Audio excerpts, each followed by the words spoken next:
এই বুড়ি, তুই ছোটবেলা দিয়ে কি পিঠে খেয়ে বড় হয়েছিস আমাকে একটু বলতো। সবচেয়ে বেশি কি করেছে তোর মা? অনেক পিঠেই তো খেয়েছি, একটা পিঠে করতে জানো? তোমায় বলবো আমি, তুমি বানালে তো মা। আচ্ছা, তোর পিঠেটা আমি বানাবো, বলবি ঠিক মতন, আর আমি ঠিক মতন রেসিপি করে বানাবো। তোমার দিদা তোমাদের ছোটবেলায় কি পিঠা করে খাইয়েছে গো, বলো তো একটু। আমাদের দেখ, ছোটবেলার থেকে এমন একটা পিঠে খাইয়েছে, তুই হয়তো খাসনি, আমি আজকে করে খাওয়াবো পিঠাটার আমি নামও জানি না। আমরা আজকে ছোটবেলার গল্প বলছি দেখেই বলছি।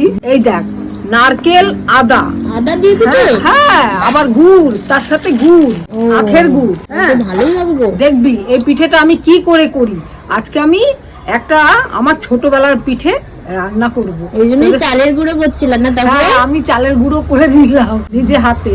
500 গ্রাম চালের গুঁড়ো করেছি। এই দেখ 500 গ্রাম চালে নিজে হাতে গুঁড়ো করেছি। এর মধ্যে আমি কিছুটা গোবিন্দভোগ আর কিছুটা এমনি আতপ চাল দিয়ে আমি এই গুঁড়োটা করে নিয়েছি, চেলে নিয়েছি একদম সুন্দর করে। দাও মা, দেখেছিস?